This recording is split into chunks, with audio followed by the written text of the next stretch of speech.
Doctor Chinnamail Anji Reddy గారు ఉమ్మడి కరీంనగర్, ఆదిలాబాద్, మెదక్, నిజామాబాద్ పట్టభద్రుల బీజేపీ ఎమ్మెల్సీ అభ్యర్థిగా మీ మద్దతు కోరుతున్నారు.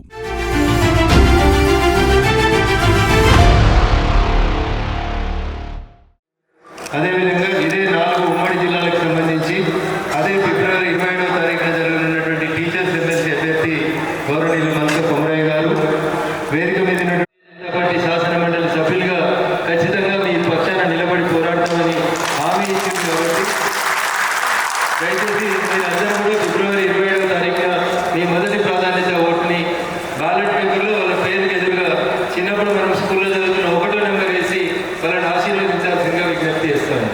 నేను ప్రత్యేకంగా 1 అని ఇట్లెందుకు చూపిస్తున్నా అంటే రోమన్ లెటర్ వేస్తే ఇట్ ఈస్ ఇన్వాలిడ్, ఓఎన్ఈ 1 అని రాస్తే ఇట్ ఈస్ ఇన్వాలిడ్, మీరు ఇంకేం రాసినా ఇన్వాలిడ్ అవుతుంది.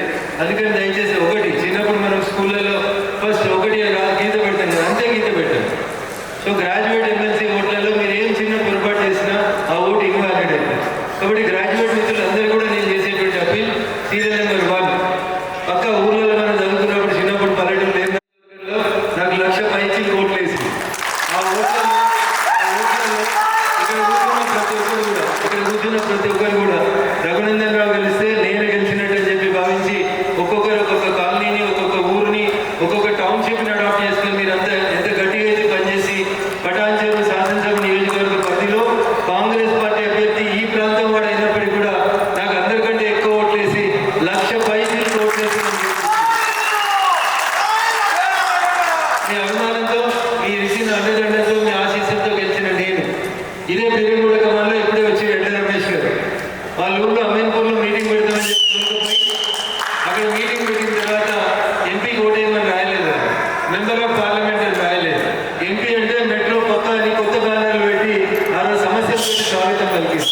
ఎట్లయితే ఈ అమీన్పూర్ ప్రాంత కాలనీ వాసులు 14.5 కిలోమీటర్ల మొదటి దశలో 14.5 కిలోమీటర్ల మెట్రోని శాంక్షన్ చేయించడం. త్వరలోనే ఎన్నికల కోడ్ ముగిసిన తర్వాత పునాదిరాలు పడతాయి. కాబట్టి ఈ అమీర్పూర్, ఈ టౌన్షిప్, ఈ సాఫ్ట్వేర్ మా మిత్రులంతా ఆ రోజు నన్ను పిలిచి ఇట్లే సమావేశం పెట్టి ఎంపీ అంటే మెట్రో పక్కా చేయాలని ఎట్లయితే కోరుకున్నారో అట్లే పక్కా చేసినాం. అట్లే భవిష్యత్తులో మా ఇద్దరు అభ్యర్థులు గెలిపించినట్లయితే వాళ్ళిద్దరు కూడా మీ అందరూ ఉత్సాహం చూస్తే గెలుస్తారనడంలో నాకు ఎట్లాంటి సందేహం లేదు. కొమరయ్య గారు టీచర్ల సమస్యల పట్ల, అదేవిధంగా నిరుద్యోగుల సమస్యల పట్ల అంజిరెడ్డి గారు కూడా నేను ఎంత కమిట్మెంట్ తోడైతే మీ ముందు మాట ఇచ్చి పనిచేస్తా ఉన్నాను అంతే గొప్పగా వాళ్ళు కూడా పనిచేస్తారు. కాబట్టి వాళ్ళిద్దరు కూడా అంతే ఓర్పుతో, అంతే ప్రేమతో ఆశీర్వదించాలని మీ అందరినీ కూడా సవినయంగా విజ్ఞప్తి చేస్తా ఉన్నాను. కాకపోతే అక్కడ ఉన్న బిహెచ్ఎల్ టౌన్షిప్కి పోయినప్పుడు నన్ను దొరికిపోయి సహకరించాలని మీకు అందరికీ కూడా సవినయంగా విజ్ఞప్తి చేస్తూ చాలా కాలాతీతమైంది. 1 o'clock మీటింగ్ అంతా 4 గంటలకు వచ్చినాం. సంగారెడ్డిలో కూడా ఇంతే ప్రేమ అభిమానాలతో చాలా మంది గ్రాడ్యుయేట్ మిత్రులు, టీచర్ మిత్రులు అక్కడ ఉండడం వల్ల చాలాసేపు అక్కడే సమయం గడిచిపోయింది. ఆలస్యానికి చింతిస్తా ఉన్నాం, దయచేసి అర్థం చేసుకుంటారని చెప్పి కోరుకుంటా ఉన్నాం.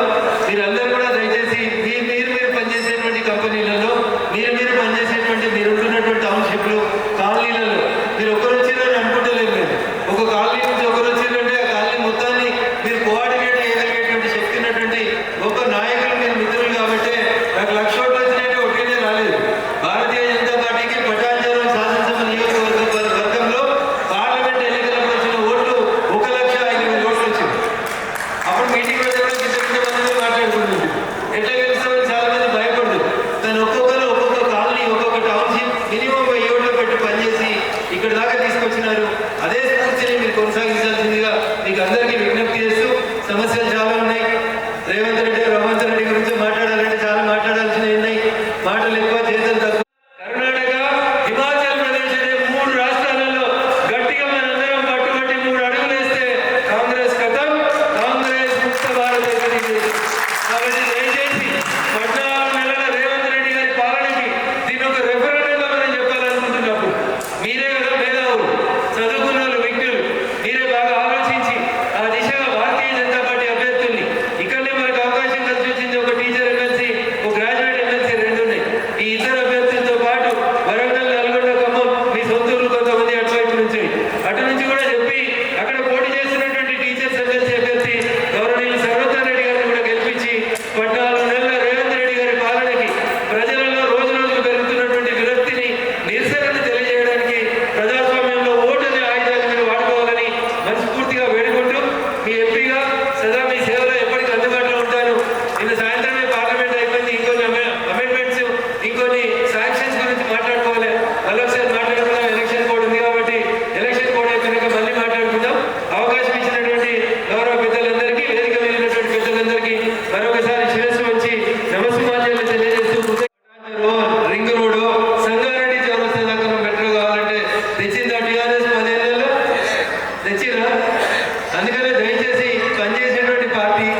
మోడీ గారు ఈ దేశానికి ప్రధానమంత్రి అయ్యే కంటే ముందు 2014 కంటే ముందు ఈ దేశంలో ఇన్కమ్ ట్యాక్స్ ఎగ్జంప్షన్ ఎంత ఉండే అంటే కేవలం 2 లక్షలకి ఇరిగిపోతే మరి బాధపడుతుంది.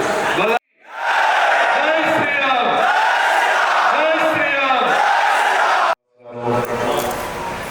శిల్ప గారు, అదేవిధంగా ఈ నెల 27న జరుగుతున్నటువంటి శాసన మండలి ఎన్నికల్లో, అదేవిధంగా పట్టభద్రుల నియోజకవర్గం నుంచి పోటీ చేస్తున్నటువంటి గ్రాడ్యుయేట్స్ కాన్స్టిట్యున్సీ నుంచి పోటీ చేస్తున్నటువంటి అంజిరెడ్డి గారు, అదేవిధంగా ఈ కార్యక్రమానికి వచ్చినటువంటి గౌరవ పెద్దలు, మిత్రులు, అదేవిధంగా గ్రాడ్యుయేట్స్ కోసం కొన్ని ఉపాధ్యాయులు ఎన్నుకునే విధంగా ఎమ్మెల్సీ సీట్లు ఉంటాయి. ఏవైతే గ్రాడ్యుయేట్స్ ఉంటారో పట్టభద్రులు, వాళ్ళ కోసమే, వాళ్ళ యొక్క సమస్యలు వినిపించడం కోసమే కొన్ని సీట్లు వాళ్ళ కోసం కేటాయిస్తారు. ఇది కాకుండా మరి స్థానిక సంస్థల ప్రతినిధులు, కార్పొరేటర్స్ కావచ్చు, లేకపోతే ఎంపీటీసీలు, జెడ్పీటీసీలు, సర్పంచులు కూడా వాళ్ళ కోసం కూడా ఈ యొక్క స్థానిక సంస్థ నుంచి ఉంటుంది. ఇప్పుడు ప్రస్తుతంలో మన కరీంనగర్, ఉమ్మడి కరీంనగర్, ఉమ్మడి మెదక్, ఉమ్మడి ఆదిలాబాద్, నిజామాబాద్ సంబంధించినటువంటి 4 ఉమ్మడి జిల్లాల నుంచి ఎవరైతే గ్రాడ్యుయేట్స్గా పాస్ అయ్యారో వాళ్ళు రిజిస్ట్రేషన్ చేసుకుని ఓటర్గా, నేను గ్రాడ్యుయేట్ను, నేను ఓటు వేస్తానని చెప్పి రిజిస్ట్రేషన్ చేసుకున్నటువంటి వాళ్ళు ఓటర్ లిస్ట్ తయారు. వాళ్ళందరూ కలిసి ఈరోజు తమ ఓటు హక్కు ద్వారా తమ ప్రతినిధి ఎన్నుకోవచ్చు. అదేవిధంగా ఉపాధ్యాయులు చేస్తున్నటువంటి వాళ్ళు కూడా పేరు నమోదు చేసుకొని, నేను టీచర్ను, నేను కూడా నా ఓటు రిజిస్ట్రేషన్ చేసుకోండి అని చెప్పి వాళ్ళు కూడా రిజిస్ట్రేషన్ చేసుకున్న తర్వాత వాళ్ళ ప్రతినిధి ఎన్నుకునేటువంటి అవకాశం వచ్చింది. కాబట్టి 2 సీట్లలో ఇక్కడ ఒకేసారి జరుగుతూ ఉన్నాయి. ఇది కాకుండా మరొక టీచర్ కాన్స్టిట్యున్సీ కూడా ఎన్నికలు జరుగుతూ ఉన్నాయి. అది ఖమ్మము, వరంగల్, నల్గొండ, ఈ 3 జిల్లాలకు సంబంధించి అక్కడ కూడా ఒక టీచర్స్ కాన్స్టిట్యున్సీ ఎన్నికలు జరుగుతాయి. ఈ రకంగా ఈ నెల 27వ తేదీన 3 శాసన మండలికి సంబంధించినటువంటి 2 టీచర్స్ కాన్స్టిట్యున్సీ నుంచి, 1 గ్రాడ్యుయేట్స్ కాన్స్టిట్యున్సీ నుంచి. కానీ అంతకుముందు కూడా గతంలో ఇదే తెలంగాణ ఉమ్మడి ఆంధ్రప్రదేశ్ ఉన్నప్పుడు హైదరాబాద్ నుంచి వీరాబాబు గారు, ఇక్కడ తెలంగాణ ఇతర జిల్లాల నుంచి మన యొక్క డాక్టర్ రాజేశ్వర గారు, అదేవిధంగా విజయవాడ నుంచి చూస్తే జూపుడి యజ్ఞనారాయణ గారు, రాయలసీమ నుంచి డిఎస్పీ సూర్యప్రకాష్ రెడ్డి గారు, అదేవిధంగా విశాఖపట్నం శ్రీ సమాజం గురించి ఆలోచిస్తారు. వాళ్ళు దేశం పట్ల అవగాహన ఉంటుంది. ఎవరైతే దేశానికి మేలు చేస్తారో, ఎవరైతే నైతిక విలువలతో కూడినటువంటి రాజకీయాలు చేస్తారో వాళ్ళు గురించి ఆలోచన చేసేటువంటి పరిస్థితి ఉంటుంది. కాబట్టి అన్ని కాన్స్టిట్యున్సీలలో దేశవ్యాప్తంగా ఎక్కడైతే శాసన మండలిలు ఉన్నాయో అక్కడ భారతీయ జనతా పార్టీ ఎమ్మెల్సీ కానీ టీచర్స్ కానీ గెలుస్తారు. అందుకే ఈరోజు తెలంగాణలో జరుగుతున్నటువంటి 3 కాన్స్టిట్యున్సీలలో కూడా భారతీయ జనతా పార్టీ పూర్తి స్థాయిలో పోటీ చేస్తుంది. టీఆర్ఎస్ పోటీ చేయడం లేదు. కాంగ్రెస్ ఏదో ఒక సీటు పోటీ చేస్తూ ఉంది. అది పేరుకు మాత్రమే పెట్టారు. వాళ్ళు కాంగ్రెస్ పార్టీ నాయకులు ప్రచారం చేసే పరిస్థితి లేదు. అందుకే నేను మీ అందరినీ కోరుతా ఉన్నాను. ఈరోజు మనకు ఇటీవల కాలంలో ఈరోజు పరిస్థితి చూస్తే దేశం ఏ రకంగా ఉందో మీకు అందరూ తెలుసు. 2014 ముందు ఏ రకంగా ఉండేది, ఈరోజు ఏ రకంగా. 2014 ముందు మన దేశంలో ఎక్కడ చూసినా దేశంలో ఉగ్రవాద కార్యక్రమాలు, బాబు పిల్లలు, కోటిలో గోకుల్ చాట్ దగ్గర బాబు పిల్లలు ఒకటే రోజు ఒకటే సమయంలో జరిగాయి. అడిషనల్ ఎస్పీ కృష్ణప్రసాద్ ఏకే పాటిస్తూ పాకిస్తాన్ ఐఎస్ఎస్ ఉగ్రవాదులు చంపారు మేదీపట్నంలో. ఏసీపీ సత్యేంద్ర ఎన్నో ఇన్సిడెంట్స్. ఈరోజు బాంబేలో ఒకటేసారి నడుస్తున్నటువంటి ట్రైన్లలో సరిగ్గా మధ్యాహ్నం 2 గంటలకు 1 నిమిషం అటు ఇటు లేకుండా 7 ట్రైన్లను పేర్చినటువంటి చరిత్ర మా కళ్ళకు. ఈరోజు పరిస్థితి ఈ 14 సంవత్సరాలు, ఈ 2014 తర్వాత ఈ 10 సంవత్సరాల పరిస్థితి పాకిస్తాన్ ఐఎస్ఐ ఎక్కడ కనిపించడం లేదు.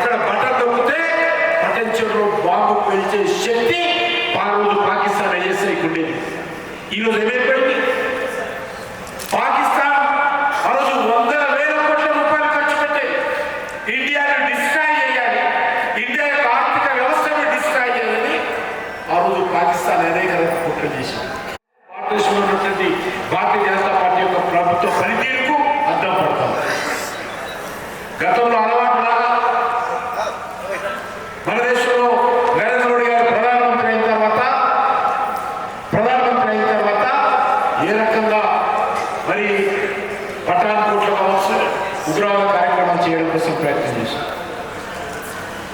నరేంద్ర మోడీ గారు గతంలో జరుగుతుంటే ఏం జరుగుతుంటే మనం చూసాం. ఇదే లుంబిని పార్క్లో కాంగ్రెస్ అధికారులు బాంబు పేలుడు జరిగితే మనం కూడా ఏం చేసేవాళ్ళం, 2 నిమిషాలు మౌనం ప్రకటించేవాళ్ళం, ఎవరు చిన్న ఊరికి చూసేవాళ్ళం. మనలాంటి పార్టీలు మాలాంటి పార్టీలు మా యూట్యూబ్లో అయితే పాకిస్తాన్ జెండా తగలబెట్టేవాళ్ళం. 2 రోజులు మర్చిపోయేవాళ్ళు, చనిపోయేవాళ్ళు వందల మంది సైనికులు, సివిలియన్స్ పాకిస్తాన్ ఉగ్రవాద కార్యక్రమంలో చనిపోయేవారు. నరేంద్ర మోడీ గారు వచ్చిన తర్వాత కూడా పాత అలవాటు ప్రకారం పాకిస్తాన్ ఏఎస్ఐ భారతదేశంలో దాడి చేసి పాకిస్తాన్ ఉగ్రవాదులు భారతదేశం భూభాగంలోకి వచ్చి టెంట్లో నిద్రపోతున్నటువంటి సైనికుల మీద బాంబులేసి AK-47 వేసి గ్రానైట్ వేసి చంపడం జరిగింది. సరిగ్గా ఇదే రోజు జరిగింది. ముందుగా వాళ్ళందరూ కూడా ఆ సంఘటనలో చనిపోయినటువంటి మన పార్లమెంటరీ సిబ్బందికి నేను హృదయపూర్వకంగా మరి ఘనమైనటువంటి నివాళులు అర్పిస్తూ, ఆ రోజు నరేంద్ర మోడీ గారి ప్రభుత్వం ఏ పాకిస్తాన్ అయితే భారతదేశం మీద సంబంధించినటువంటి భూభాగంలోకి ఉగ్రవాదులను పంపితే భారత సైనికులు పాకిస్తాన్ భూభాగంలోకి వెళ్ళి ఎక్కడైతే లష్కర్లో హెడ్ క్వార్టర్ ఉంటుందో హెడ్ క్వార్టర్ మీద దాడి చేసి అక్కడ ఉన్నటువంటి ఉగ్రవాదులందరినీ చంపి మరి ధైర్యంగా కళ ఎత్తుకొని భారత భూభాగంలోకి మన సైనికులు వచ్చారు. అదే సర్జికల్ స్ట్రైక్ చేయించారు. ఈరోజు ఎక్కడ కూడా పాకిస్తాన్ తోక ఆడించడం కాదు, పాకిస్తాన్ తోక కట్ చేయడం జరిగింది. పాకిస్తాన్ పరిస్థితి చాలా దయనీయంగా ఉంది. అందుకే ఈరోజు ఉగ్రవాద రహిత దేశంగా భారతదేశాన్ని ఈరోజు భారతీయ జనతా పార్టీ ప్రభుత్వం తీర్చిదిద్దాం. ఒక సమర్థవంతమైనటువంటి నాయకత్వం. గతంలో మీకు తెలుసు, నరేంద్ర మోడీ గారు రాకముందు ప్రతిరోజు పేపర్ చూస్తే ఏదో ఒక కుంభకోణం, బొగ్గు కుంభకోణము, లేక కామన్వెల్త్ గేమ్స్ కుంభకోణము, లేకపోతే 2G స్పందన కుంభకోణము, లక్షల కోట్లు మన్మోహన్ సింగ్ గారు 10 సంవత్సరాల హయాంలో సోనియా గాంధీ నేతృత్వంలో 12 లక్షల కోట్ల రూపాయల కుంభకోణం జరిగింది. మరి ఈరోజు నరేంద్ర మోడీ గారు వచ్చి 10 సంవత్సరాల 8 నెలలు 9 నెలలు. మనం అంటే పక్కన పెడదాం, కాంగ్రెస్ పార్టీ కానీ సంబంధించినటువంటి వాళ్ళు ఎవరైనా కలిశారంటే India prime minister that is a credibility of India. ఈరోజు ఆ రకంగా భారతదేశము గౌరవాన్ని ప్రపంచంలో పెంచేటువంటి ప్రయత్నం చేస్తుంది. అన్ని రంగాల్లో ఏ విషయంలో తీసుకున్నా,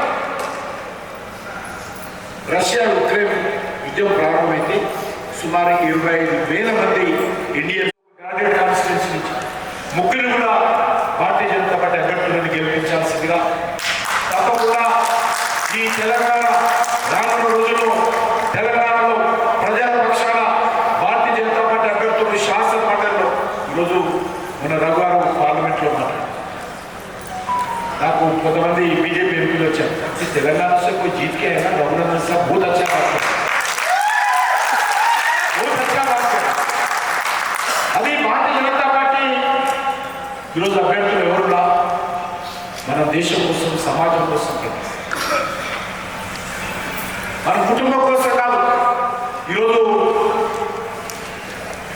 టిఆర్ఎస్ పార్టీ, ఇప్పుడు టిఆర్ఎస్ పార్టీకి అధ్యక్షుడు కేసీఆర్ గ్రాడ్యుయేట్ కాన్స్టిట్యూన్సీ నుంచి 3 కూడా భారతీయ జనతా పార్టీ అభ్యర్థులను గెలిపించాల్సిందిగా తప్పకుండా ఈ తెలంగాణ రానున్న రోజుల్లో తెలంగాణలో ప్రజల పక్షాన భారతీయ జనతా పార్టీ అభ్యర్థులు శాసన మండలిలో ఈరోజు మన రఘువారం పార్లమెంట్లో మాట్లాడారు. నాకు కొంతమంది బీజేపీ ఎంపీలు వచ్చారు, తెలంగాణ से कोई जीत के है ना रघुनंदन साहब बहुत अच्छा बात कर, बहुत अच्छा बात कर. అది భారతీయ జనతా పార్టీ ఈరోజు అభ్యర్థులు ఎవరున్నా మన దేశం కోసం, సమాజం కోసం, మన కుటుంబం కోసం కాదు. ఈరోజు టిఆర్ఎస్ పార్టీ, ఇప్పుడు టిఆర్ఎస్ పార్టీకి అధ్యక్షుడు కేసీఆర్. గ్రాడ్యుయేట్ కాన్స్టిట్యూన్సీ నుంచి ముగ్గురు కూడా భారతీయ జనతా పార్టీ అభ్యర్థులను గెలిపించాల్సిందిగా తప్పకుండా ఈ తెలంగాణ రానున్న రోజుల్లో తెలంగాణలో ప్రజల పక్షాన భారతీయ జనతా పార్టీ అభ్యర్థులు శాసన మండలిలో ఈరోజు మన రఘువారం పార్లమెంట్లో మాట్లాడారు. నాకు కొంతమంది बीजेपी ఎంపీలు వచ్చారు.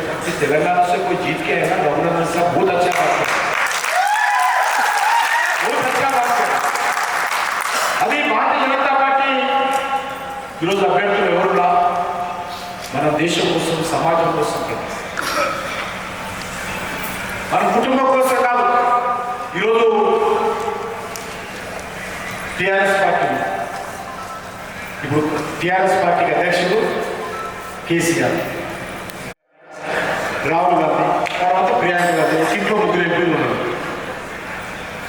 దేశంలో అన్ని ప్రాంతీయ పార్టీలు చూడండి, అడ్వాన్స్కి కొడుకుల పేరు మీదనో బిడ్డల పేరు మీదనో చిన్న కొడుకుల పేరు మీదనో పెద్ద కొడుకుల పేరు మీదనో ఇంకో భార్య పేరు మీదనో ఇంకో కొడుకు పేరు మీదనో అడ్వాన్స్ బుకింగ్ చేసుకుంటారు రాజకీయ పార్టీ సారథ్యం. ఈరోజు భారతీయ జనతా పార్టీకి జగత్ ప్రకాష్ నడ్డా గారు ఈ భూ ప్రపంచంలో నరేంద్ర మోడీ నడ్డా గారి తర్వాత జగత్ ప్రకాష్ నడ్డా గారి తర్వాత బీజేపీకి ఎవరు అధ్యక్షులు అవుతారో ఎవరు చెప్పలేదు. ఎవరైనా కావచ్చు. ఒక ఛాయ అమ్ముకున్నటువంటి సాధారణ కుటుంబం నుంచి వచ్చినటువంటి ఒక వ్యక్తి ఈ దేశానికి ప్రధానమంత్రి చేసినటువంటి ఘనత ఒక వనవాసి ప్రాంతంలో ఒక ట్రైబల్ ఏరియాలో ఉన్నటువంటి ఒక మహిళ ఈ దేశానికి రాష్ట్రపతి చేసినటువంటి గిరిజన బిడ్డలు రాష్ట్రపతి చేసినటువంటి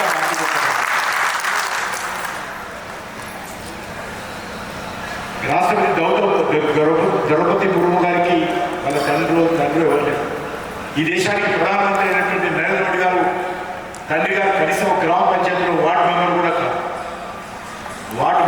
కాదు. ఈరోజు ఆయనకన్నా ఒక సాధారణ కుటుంబం నుంచి వచ్చినటువంటి వాళ్ళు భారతీయ ఆశీర్వదించాలని ఎన్నికల్లో మీరందరూ కూడా సమయం ఇచ్చి మీరు ఓటేయడమే కాకుండా ఈ యొక్క నియోజకవర్గాల్లో మీకు తెలిసినటువంటి వాళ్ళు ఫోన్ చేసి కలిసి మాట్లాడి శివరాత్రి 26వ తేదీ శివరాత్రి ఉపవాసంతో 27వ తేదీ ఉదయం స్నానం చేసి శివుడి దగ్గర వెళ్ళి దర్శనం చేసుకొని ఓటు వేసిన తర్వాతనే ఉపవాసం మొదలవాలని చెప్పి మీ అందరికీ గత సారథి కేంద్ర మంత్రివర్యులు కిషన్ రెడ్డి గారు, అదేవిధంగా మన పార్లమెంట్ సభ్యులు అన్న రఘన గారికి, అదేవిధంగా చింతల ఎక్స్ఎమ్మెల్యే చింతల రామచంద్ర రెడ్డి గారికి, దేశపాండే గారికి, అదలి రవీందర్ గారికి, శిల్పారెడ్డి గారికి, శ్రీనివాస్ గారికి, అదేవిధంగా రాజశేఖర రెడ్డి గారికి, శ్రీనివాస్ గారికి, వెంకటేష్ గారికి మరియు పత్రికా మిత్రులందరికీ పేరు పేరున మరియు జరిగే ఈ గ్రాడ్యుయేట్ ఎమ్మెల్సీలో భాగంగా 4 ఉమ్మడి జిల్లాలో మెదక్ మనమే గెలుచుకున్నాం, ఆదిలాబాద్ మనమే గెలుచుకున్నాం, కరీంనగర్ మనమే గెలుచుకున్నాం మరియు నిజామాబాద్ మనమే గెలుచుకున్నాం. గత పార్లమెంట్ ఎలక్షన్లో కాంగ్రెస్ మనకు ఓవరావరి జరిగి 8 వాళ్ళు గెలిచినాం, 8 మనం గాలి వీస్తూ ఉన్నది. దానికి తోడుగా 41% మనకు మెజార్టీ రావడం జరిగింది. ఎవరి వల్ల అంటే మేధావులు ఎవరైతే ఉన్నారో మేధావులు ఆలోచించుకొని ఢిల్లీలో మన నరేంద్ర మోడీ గారి ప్రభుత్వం ఉంటే దేశం మొత్తం మన సైడ్ చూస్తూ అనేక తక్కువ చూస్తూ ఉన్నారు. ప్రపంచ దేశాల్లో 5వ ఆర్థిక దేశం ఉన్నదంటే మోదీ గారి ఘనతనే.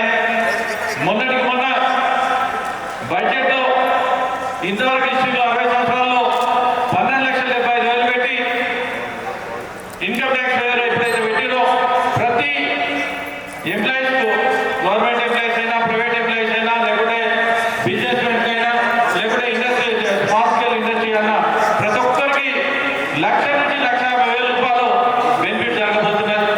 దీని మూలంగా మొన్న దెబ్బ కొడితే ఢిల్లీలో కైవసం చేసుకోవడం జరిగింది.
విషయంలో తీసుకుంటే వాళ్ళకు 3 నెలల నుంచి ఇంతవరకు శాలరీ ఇవ్వలేకపోవడం, రైతుల విషయంలో తీసుకుంటే వాళ్ళకి ఏదైతే రుణమాఫీ అన్నారో ఎక్కడ రుణమాఫీ చేసిన దాఖలాలు లేవు.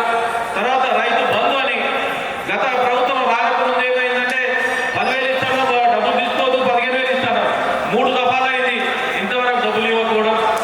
అదేవిధంగా నేను ఒకటి కాంగ్రెస్ పార్టీ అభ్యర్థి ఎవరైతే ఉన్నారో నరేందర్ రెడ్డికి విద్యా సంస్థలు ఉన్నాయి. మరి విద్యా సంస్థలు ఉన్నప్పుడు ఇలా డబ్బులు తీసుకుంటా ఫీజు రీయింబర్స్మెంట్ అమౌంట్ తీసుకుంటా అని నేను సభాముఖంగా అడుగుతా ఉన్నాను. ఎవరైతే ఇన్ని కాలేజీలు ఉన్నాయో వాళ్ళందరికీ 6,500 కోట్లు ఏదైతే అమౌంట్ ఉందో అమౌంట్ ఇప్పించిన తర్వాతనే మీరు ఓట్లు అడగాలని నేను డిమాండ్ చేస్తా ఉన్నాను. ఎంతమంది ఎన్ని ఇబ్బందులు పడుతున్నారో మీరు చూస్తూ ఉన్నారు. ఎన్ని కాలేజీలు ఉన్నాయి, వేల కాలేజీలు, చాలా మంది స్టాఫ్ కూడా వాళ్ళు శాలరీ ఇవ్వలేని పరిస్థితి ఉన్నది. ఎప్పుడైతే వీళ్ళు ఫీజు రీయింబర్స్మెంట్ అమౌంట్ రాక విద్యార్థులకు సర్టిఫికెట్ ఇవ్వలేక పైసా చూసి చదవలేకపోతా ఉన్నారు. నేను డిమాండ్ చేసేది ఏంటంటే ఒకటి మీరు ఫీజు రీయింబర్స్మెంట్ ముఖ్యమంత్రి గారిని అడిగి డబ్బులు ఇచ్చిన తర్వాతనే మీరు ఓట్లు అడిగి పోవాలని డిమాండ్ చేస్తా ఉన్నాం. అదేవిధంగా ఇంకొకటి ఏంటంటే యువ వికాసం అని 6 గ్యారెంటీలు 5వ గ్యారెంటీ వికాసాన్ని పెట్టి ఆడపడుచులకు స్కూటీ ఇస్తానని చెప్పిండు, ల్యాప్టాప్లు ఇస్తానని చెప్పిండు.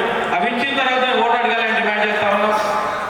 ఇంత మోసం చేసిన కాంగ్రెస్కు నేను ఒకటి చెప్తా ఉన్నాను. మీరు రాబోయే 27వ తారీఖు ఫిబ్రవరి 27వ తారీఖు